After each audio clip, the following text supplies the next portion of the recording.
میں کچھ دن پہلے ایک جگہ تعزیت اور ڈرتا ڈرتا گیا تعزیت کرنے. پرانے جاننے والے تھے, دوستوں کا رشتہ تھا, تو میں ایک ہی بیٹا تھا, تو وہ مجھے پتا چلا کہ ٹرین ایکسیڈنٹ میں انتقال کر گیا. تو میں ڈرتے ڈرتے گیا کیونکہ معاملہ مشکوک تھا. اور جب میں تعزیت کے لیے اندر پہنچا تو ہمارے جو انکل تھے, جن کا میرے دوست تھے, وہ ان کے کچھ عزیز کہنے لگا کہ حضرت جی آپ کے ساتھ والے باہر جا سکتے ہیں؟ تو میں نے کہا چلے جاتے ہیں. میں دوستوں کو گاڑی میں بھیج دیا, اور جب میں نے اس سے بات چیت کی, کہنے لگا میرا بیٹا ایکسیڈنٹ تو میں نے بنایا ہے, وہ تو خودکشی کر کے مرا ہے. شادی کے 11 سال بعد خدا نے ایک بیٹا دیا تھا, اور مجھ سے غلطی یہ ہوئی, میں نے کہا میرے بیٹے کو تکلیف کوئی نہ آئے. اس کے منہ سے جو نکلا میں نے اسے دیا, جو اس نے مانگا میں نے دیا. کہتا ہے جو شخص 16,000 مہینے کا کمائے اور بیٹے کو 40,000 کا موبائل خرید کے دے, کہتا ہے میں نے ہر سہولت اسے دی. پھر ایک امیر کی لڑکی سے یونیورسٹی میں پڑھتے ہوئے اس کا تعلق بنا. بچی کے میسج بھی میں نے اپنے موبائل, اس بچے کے موبائل میں دیکھے, اور اس لڑکے نے جو میسج سینڈ کیے وہ بھی میں نے دیکھے. پھر میں گھر پہنچ گیا, میں نے بیٹے سے منتیں کی کہ بیٹا وہ ہمیں رشتہ نہیں دیں گے, ہماری برادری بھی چھوٹی ہے اور ہمارے جیب میں پیسے بھی کوئی نہیں. پھر میں ان کے گھر گیا, بیٹا نہ مانا, اور میں نے اس شخص کو بلا کے کہا تیری بیٹی کے میسج ہے, خدا را خیال کر, اور تیرے تو 7 بچے ہیں, میری گود میں تو ایک ہی پھول کھلا ہے, میں کدھر جاؤں, خیال کر. اس نے کہا دوبارہ تو نے نام لیا تو ایسے کیس میں باپ بیٹے کو پھنساؤں گا کہ ساری زندگی نکل نہیں سکو گے. نے کہا میں نے بیٹے سے کہا کہ بیٹا میں نے پگڑی تک رکھی ہے پر مجھے رشتہ نہیں ملا, تو باز آ جا.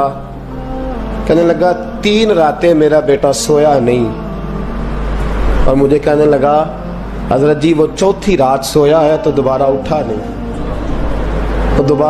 مجھے کہنے لگا مجھے اجازت دو کہ میں اس بیٹی کو بھی قتل کر دوں اور اس کا باپ بھی قتل کر دوں, میرا تو گھر اجڑ گیا نا. وہ کہنے لگا میں کبھی کبھی دوستوں کے پاس جا کے رات گزار لیتا ہوں اور میں اپنے دل کو سکون دے لیتا ہوں, لیکن اس کی ماں اس کے جوتے سینے سے لگائے پھرتی ہے, اس کی اماں اس کے پرانے کپڑے لے کے سینے سے لگائے پھرتی ہے. کہنے لگا حضرت جی کوئی کوشش کرو, کوئی دعا کرو کہ اللہ مہربانیاں کرے. میں کہہ تو نہیں سکا ان سے, لیکن میرے دل میں خیال آیا کہ کس نے کہا تھا کہ بچہ یونیورسٹی میں کو ایجوکیشن میں داخل کراؤ, کس نے کہا تھا کہ اس کے ہاتھ میں آگ کا انگارہ دو. میرے دوست, آپ تیز آنچ تیز آگ جلا کے اس کے قریب مکھن رکھو, اور پھر مکھن سے کہو کہ ڈلنا نہ, پھر مکھن سے کہو کہ پگھلنا نہ. بھئی تیز آگ قریب جلا دی اور تو کہتا ہے پگھلنا, یہ کیسا ممکن ہے؟ ہو سکتا ہے؟ بولیے نا, ہو سکتا ہے؟ لڑکا اور لڑکی کٹھے کالج میں پڑھیں, ایک کمرے میں رہیں, ایک چھت کے نیچے رہیں, ایک دوسرے کو دیکھیں, نام جانے, فون نمبر پاس ہو, اور پھر کہنا کہ تم عشق کا چکر نہ لڑانا, کیسے ممکن ہے؟ اور بڑے سیانے بندے کہتے ہیں حضرت صاحب اعتماد ہونا چاہیے اولاد پہ. میرے نبی پاک کو اپنی بیویوں پہ اعتماد نہیں؟ عبداللہ ابن مکتوم نابینے سے ابھی آئے ہیں تو حضور نے فرمایا پردہ کر لو.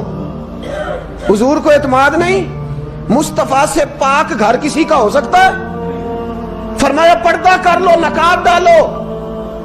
سونے وہ تو نابینا ہے, فرمایا تمہیں تو نظر آتا ہے نا, ڈالو نقاب. یہ اعتماد ہونا چاہیے. یہ کیسا اعتماد ہے کہ تو تیز آگ جلائے اور مکھن قریب رکھ کے اعتماد کر, یہ کیسا اعتماد ہے؟ ایک حدیث سنانے لگا, زندگی بھر بھولنا نہ,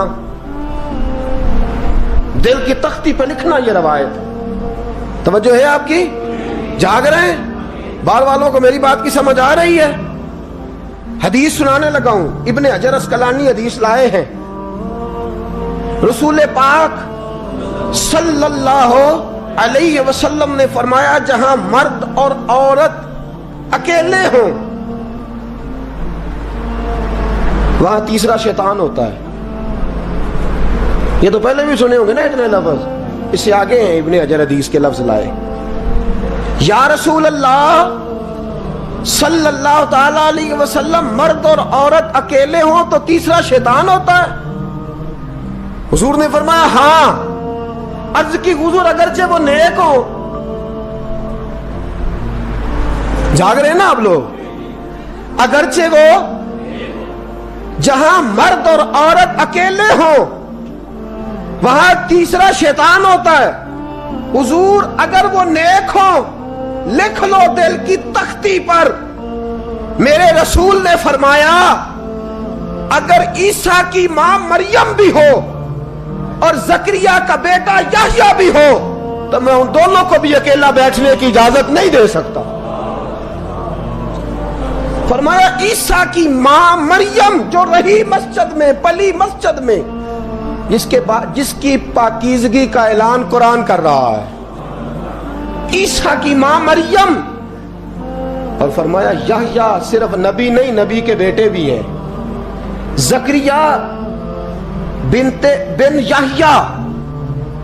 فرمایا اگر یہ دونوں بھی ہوں، ایک نبی ہو اور ایک ولی ہو، مریم اور یحییٰ بھی ہو، مریم اور زکریا بھی ہو، فرمایا میں ان کو بھی اکیلے بیٹھنے کی اجازت ہے. تو کس نیکی اور پرہیزگاری کی بات کرتا ہے؟ تو کیسا پیر ہے اس کے پاس تنہائی میں بیٹھ کے بی بی اپنا دکھڑا سنا رہی ہے؟ تو کیسا مفتی ہے؟ اٹھا کے لے جا طریقتیں شریعتیں اور جا کے سنبھال لے اپنے جبہ اور دستار میں. وہ کوئی جبہ اور دستار نہیں، وہ گند ہے. اس لیے کہ جو نبی مریم سلام اللہ علیہا کو نبی کے پاس بیٹھنے کی اجازت نہیں دے رہے، وہ پیر کس بات کی مولی ہے جو بیبیوں کو بغیر پردے کے سامنے بٹھاتا ہے؟ اور تنہا بی بی کہتی ہے میرا دکھ سن لے، کس نے اجازت دی ہے؟ اور پھر کہنا تماشا لگ گیا، سٹنڈ لگ گیا ہے. یہ شریعت بیان کر رہا ہوں، رسول اللہ کا فرمان بیان کر رہا ہوں، اور اس سے آگے ہمیں کسی دلیل کی ضرورت بالکل نہیں ہے. پتہ نہیں باپ کو کہ میرا بیٹا کیا کر رہا ہے. اندھی ہے وہ ماں جس کی بیٹی سارا دن نیٹ پہ بیٹھی رہتی ہے، اس کو خبر نہیں کیا ہو رہا. اور جب آگ گلے تک آتی ہے نا، داڑیاں جب جلنے لگتی ہیں تو ہمیں خیال آتا ہے یہ کیا بن گیا. اور جب ماں کا دوپٹہ کھینچنے لگتا ہے نا سگا بیٹا کہ چل میرا رشتہ مانگ، پھر اس کو پتا چلتا ہے کہ یہ تو معاملہ ہی بڑا خراب کر لیا میں نے. میرے دوست، جوانی زیادہ پیسے کمانے کا نام نہیں. اگر تو قیمتی کپڑے پہنتا ہے تو تو جوان نہیں. تو 50 کلو وزن بائیں ہاتھ سے اٹھا لیتا تو تو جوان نہیں. اگر تو ڈگریوں کا ڈھیر لگایا ہے اور تیرا دراز اور الماری بھر گئے ہیں تو تو جوان نہیں. اور اگر تو نے اپنے خاندان اور معاشرے میں اونچا افسر بن کے نام کما لیا تو جوان نہیں. جوان اس کو کہتے ہیں جس کی جوانی پاکیزہ ہوتی ہے. جوان اس کو کہتے ہیں جس کی نظر جھکی ہوئی ہوتی ہے. جوان اس کو کہتے ہیں جو حیا کا پتلا ہو. جوان اس کو کہتے ہیں جو شرم کا پیکر ہو. جوان اس کو کہتے ہیں جس کی نظر سے معاشرے کی بہو بیٹیاں بچی ہو. جوان وہ ہوتا ہے، جوان بھی ہو پاکیزہ بھی ہو، جوان وہ ہوتا ہے کہ میرے رسول پاک نے فرمایا صبح قیامت اللہ عرش کے سیدھے جانب جوان کھڑا کرے گا. 30 سال کا جوان، چڑھتی جوانی، خوبصورت آنکھیں، روشن چہرہ، اس کا وجود طاقت والا. نبی آگے بڑھ کے پوچھیں گے یا اللہ یہ کون ہے جو تیرے دائیں جانب کھڑا ہے؟ اللہ فرمائے گا یہ وہ جوان ہے کہ خوبصورت عورت نے اسے کہا تھا میرے ساتھ منہ کالا کر لے، پر اس نے نظر جھکا کے کہا تھا انی اخاف اللہ. نہ بھائی میں تو اپنے اللہ سے ڈرتا ہوں. فرمایا یہ پاک جوانی والا ہے، یہ حاجی نہیں، نمازی نہیں، یہ ولی نہیں، یہ صوفی نہیں، یہ وہ نہیں جو غوث زماں ہو، قطب دورہ ہو، پیر طریقت نہیں، مفتی وقت نہیں. یہ خالی جوان ہے پر پاک جوانی لے کے آیا ہے. یہ خالی جوان ہے پر پاکیزہ جوانی لے کے آیا. یہ خالی جوان ہے پر اس کی نظروں میں حیا بڑی ہے. یہ پاک، یہ کیا تماشا لگ گیا عشق کا چکر. اور آج جتنی مصیبتیں کھڑی ہوئی ہیں اس عشق مجازی کے روگ نے کھڑی کر دی ہیں. ہر جوان. ہمارا ایک بچہ تھوڑے دن پہلے اس علاقے کا محمد طیب نام کا شہید ہو گیا. وہ ایک کونے میں رہنے والا, ایک محلے میں ایک چھوٹے سے کونے میں رہنے والا بچہ تھا نا. میرے ساتھ دوست موجود ہیں. صبح سے لے کر ساری رات میں افسوس کرتا رہا میں جنازے میں کیوں نہیں گیا, میں جنازے میں کیوں نہیں گیا. وہ بچہ پاک فوج کا وہ شہادت اختیار کر گیا تو فخر سے سر بلند کر گیا اپنا, لیکن جو بی بی کے لیے ساری رات روتے رہتے ہیں وہ شہید ہو سکیں گے؟